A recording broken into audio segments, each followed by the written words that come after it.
শিলচর শহরের রাস্তাঘাট অতি সত্বর সংস্কারের দাবিতে শিলচর ন্যাশনাল হাইওয়ে পয়েন্ট সড়ক অবরোধ করে প্রতিবাদ শিলচর শহরবাসী। শনিবার সকাল শিলচর শহরের রাস্তাঘাট অতি সত্বর সংস্কারের দাবিতে শিলচর ন্যাশনাল হাইওয়ে পয়েন্ট সড়ক অবরোধ করে প্রতিবাদ সাব্যস্ত করেন শিলচরের জনগণ। সংবাদ মাধ্যমের সাথে কথা বলতে গিয়ে প্রতিবাদকারীরা জানান, বিগত কয়েক বছর যাবৎ শিলচর শহরে রাস্তাঘাট বেহাল দশা থাকার কারণে প্রাণের ঝুঁকি নিয়ে চলাফেরা করতে হয় শিলচর শহরবাসী। অনেক সময় এই রাস্তার মধ্যে বিশাল আকারের গর্ত থাকার কারণে যাত্রীবাহী গাড়ি উল্টে যায়, এতে আহত হন যাত্রীরা। রাস্তা সংস্কার করার পদক্ষেপ নেয়নি আজ পর্যন্ত পূর্ত বিভাগ সহ সরকারের পক্ষ থেকে। প্রতিবাদকারীরা বলেন, শিলচরের বিধায়ক ও সাংসদ এসি রুমে বসে বড় বড় কথা বলে, কিন্তু কাজের বেলায় তাদের কিছু নেই। শিলচর শহরের ক্যাপিটাল পয়েন্ট থেকে মেডিকেল পর্যন্ত রাস্তায় যে জরাজীর্ণ অবস্থা, রাস্তা মেরামতের জন্য বিহিত পদক্ষেপ নেওয়া হয়নি আজ পর্যন্ত। সরকার ও প্রশাসনের পক্ষ থেকে এই রাস্তা দিয়ে প্রাণের ঝুঁকি নিয়ে দিনরাত চলাফেরা করতে হয়। প্রায় সময় জরুরি পরিষেবা নেতা মন্ত্রীরা আসলেই শিলচরের রাস্তাঘাট ঠিক হয়, তারপর আর রাস্তাঘাটের কাজে হাত দেওয়া হয় না। সেটার কারণ জানতে চান সরকারের কাছে।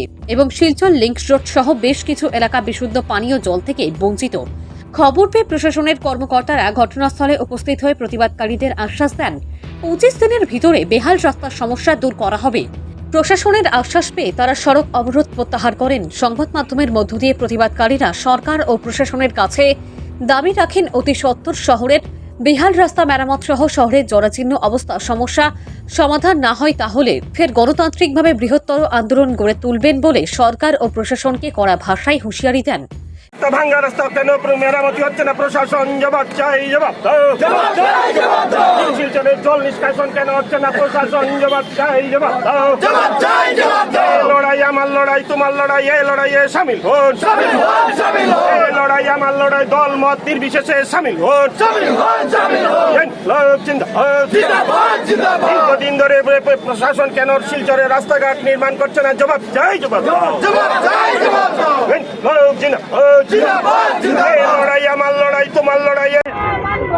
আজ সবাই এখানে রাস্তা ট্রাফিক জাম করেছে, বাধ্য হয়ে করেছে। দীর্ঘদিন যাবৎ অবহেলিত এবং নিকৃষ্টতম রাস্তা নয়, ওটা খালাকুঞ্জে পরিণত হয়েছে। প্রশাসন চুপ করে বসে আছে। এদিকে প্রাইভেট কনস্ট্রাকশন কোম্পানি, আমি private construction company, road company যারা আছে সেই সব মালিকদেরকে এখানে আসতে বলছি। কারণ যে সরকার বিআরটিএফকে সরিয়ে ওই প্রাইভেট কনস্ট্রাকশন কোম্পানির হাতে দিয়েছে রোড, তখন থেকেই শুরু হয়েছে এই ধরনের ধ্বংসাত্মক ব্যাপার। সরকার বিগত দিনের সরকারকে দেখেছে, ওরা বিআরটিএফকে সরিয়ে দিয়েছে। আর এখন কি হয়েছে, যার পরিণতিতে আজকে প্রাইভেট কনস্ট্রাকশন রোড কোম্পানি হয়েছে, সেই সব কোম্পানির মালিকদেরকে এখানে দেখা যায় না। ওরা গৌহাটিতে থাকে বা অন্যত্র থাকে, কিন্তু শিলচরের অবস্থা দিন তো দিন অত্যন্ত জঘন্যতম হয়ে গেছে। এদিকে আমরুদের পাইপ দিয়েছে, সেই জল এত বিশাল পাইপ দিয়েছে এক্সিস্টিং ড্রেনের মধ্যে, যাতে যে ড্রেনের যে জলটা বেরিয়ে যাবে সেইটারও ব্যবস্থা নেই, যার জন্য আরও ওটার সঙ্গে সংযোজিত হয়েছে। এদিকে এখন রোড সংস্কারও হতে হবে, পারফেক্টলি হতে হবে এখন, এবং নালাকে সাফাই করতে হবে। কেন ডিলে হচ্ছে? ওটা যুদ্ধকালীন তৎপরতায় করতে হবে। সরকার বলেছেন 30 তারিখ, কালকেই 30 তারিখ হচ্ছে। আপনি আসুন, কালকেই 30 তারিখ হচ্ছে। আমরা সরকারকে হুঁশিয়ারি দিয়ে বলতে চাই, অরাজনৈতিক দল শিলচরের মানুষ জেগেছে, আর কোনো ধরনের আমরা অন্যায় সহ্য করতে চাইব না। আমরা চাই সরকারি জায়গাতে যেসব কনস্ট্রাকশন হয়েছে, নালার উপর যে কনস্ট্রাকশন হয়েছে, নালা এনক্রোচমেন্ট হয়েছে, পুরো মালিনী মিল অবধি যেতে হবে। আর খনন করতে হবে একদম ডাউন স্ট্রিম থেকে, সামনে এসে খনন করলে হবে না, ডাউন স্ট্রিম থেকে খনন করে যেতে হবে। মালিনী কেন লিংক রোডের জল বেরোবে না? আগে তো বেরোতো, তাহলে কি কারণ? এদিকে বাসুদেবনগরের একটা জঘন্যতম নরক সৃষ্টি হয়েছে। সরকার কেন মিউনিসিপ্যাল ট্যাক্স নেয়? কেন সরকার ওদিকে দৃষ্টি দেয় না? অত্যন্ত পরিতাপের বিষয়। আমরা শহরবাসী, আর কত সহ্য করব? এখন মানুষ সড়কে নেমেছে, সড়কে নেমে আমাদের রাস্তা দেখিয়ে দেবে। এই যে দাবি যেটা আপনারা বলছেন, যদি সমস্যার সমাধান না হয় তাহলে আর কি? আবার লাগাতার থাকবে, ওটার কোনো মীমাংসা না হওয়া পর্যন্ত আবার থাকবে। সরকার কেন ঘুমিয়ে থাকবে? সরকার যুদ্ধকালীন তৎপরতায় করতে হবে। আমরা অরাজনৈতিক দল, সমস্ত জনগোষ্ঠী অরাজনৈতিক দল হিসাবে only for development of road, canal etcetera আমরা এখানে এই জমায়েত হয়েছি, আমরা রোড ব্লক করছি। সরকার এই ধরনের অ্যাকশনে না গেলে সরকার কিছু শুনতে চায় না। টোটো উল্টে গেছে, কিছুদিন আগে আমার একজন দিদি উল্টে গেছে টোটো, ডাক্তার দেখাতে গেছিলেন, ওর টোটো উল্টে ওনার হাত ভেঙে গেছে। আমাদের কি বলার আছে? আমরা কি আছি? আমরা তো শিলচরের মানুষকে ওরা প্রশাসন ভাবে আমরা কিচ্ছু জানি না, আমাদের ওরা মানুষ বলেই গণ্য করে না। ন্যাশনাল হাইওয়ে উদয়ন কমপ্লেক্সের সামনের অবস্থা প্রচণ্ড খারাপ, লিঙ্ক রোডের অবস্থা প্রচণ্ড খারাপ, সোনাই রোডের অবস্থা প্রচণ্ড খারাপ, ন্যাশনালের সামনে প্রচণ্ড খারাপ অবস্থা। একটা রিক্সা নিয়ে যাওয়া যাচ্ছে না, অটো নিয়ে যাওয়া যাচ্ছে না। শিলচর শহরে 5000-এর উপরে টোটো আছে আমরা জানি। এই টোটো চালকরা টোটো চালাতে পারছে না। ওরা যদি টোটো না চালায় তাহলে খাবে কি? ওদের চিন্তা কে করছে? শুধু বৃহত্তর সমাজের চিন্তা করে, আমাদের যারা নিম্নমধ্যবিত্ত এদের চিন্তাও তো আমাদের করতে হবে। আমাদের বাচ্চাগুলো চিন্তা করতে হবে যাতে ওরা নিরাপদে বাড়ি থেকে বের হয়, বাড়ি থেকে বাড়ি আসে। প্রবীণ নাগরিকরা এদের কি হবে? ওরা রাস্তায় বেরোতে পারছে না, হাঁটতে পারছে না, জমা জলের জন্য ওরা নাজেহাল, নালা সংস্কার হচ্ছে না, রাস্তার অবস্থা খারাপ। কাল আমরা যখন মেমোরেন্ডাম দিলাম তখন তাদের টনক লড়লো, রাত্রিবেলায় এসে একটা নাটক করে গেল, কিছু লিঙ্কুডের সামনে কিছু একটা গর্ত ভরাট করে দিয়ে গেল, আর নেশনের সামনে একটা গর্ত ভরাট করে দিয়ে গেল। ওরা কিভাবে? ওরা হাসির পাত্র হচ্ছে। ওদেরকে বুঝিয়ে বলুন আপনারা।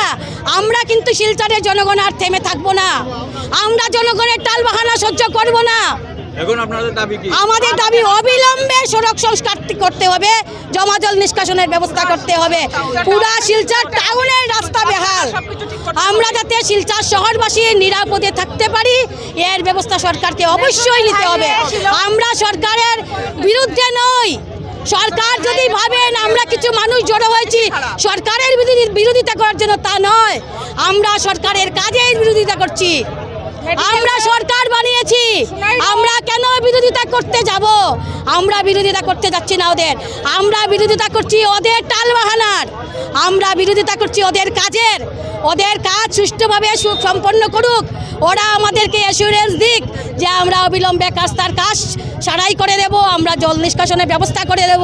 আরেকটা কথা আছে, এই যে প্রত্যেক বাড়ি থেকে মিউনিসিপ্যালিটি জাবরা কালেকশন করে, আমরা সবাই জানি, আমরা তার জন্য আমরা টাকা দিই, ওরা জাবরা কালেকশন করে।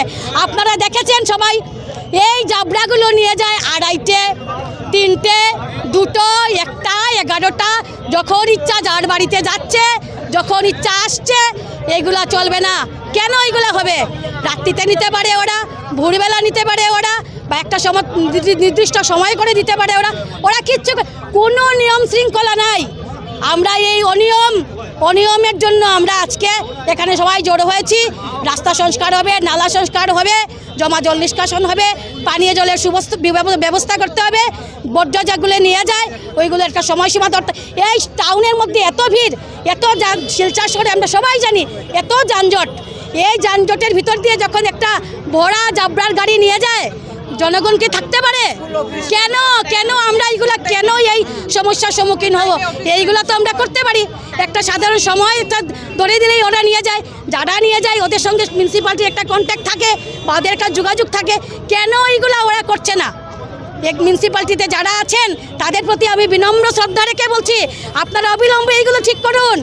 শিলচরের জনগণকে আপনারা বোকা ভাববেন না, ওরা কিন্তু নিষ্ক্রিয় নয়, আপনারা নিষ্ক্রিয় হতে পারেন, ওরা নিষ্ক্রিয় নয়।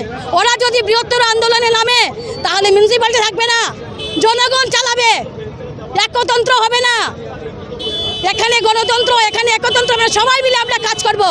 আমরা মিউনিসিপ্যালিটি ঘুরিয়ে দেব যদি মিউনিসিপ্যালিটি সক্রিয় না হয়, আমরা প্রশাসন ঘুরিয়ে দেব, প্রশাসন আমরা মানব না। আমরা কোনো রাজনৈতিক পার্টি না, আমরা কংগ্রেস, বিজেপি, সিপিএম, অমুক তমুক কিচ্ছু না। আমরা সাধারণ নাগরিক, আমরা এগুলো চাই না, আমরা এগুলো জানি না। আমরা এমপি, এমএলএ, মন্ত্রী এইগুলো আমরা জানি না, কে বিজেপির সভাপতি কে, বিজেপির ওয়ার্ড কমিশনার কে, কংগ্রেসের সভাপতি, এইগুলো আমরা জানি না। আমরা শুধু জানি আমরা সুস্থভাবে সুস্থ সমাজ নিয়ে বাঁচতে চাই।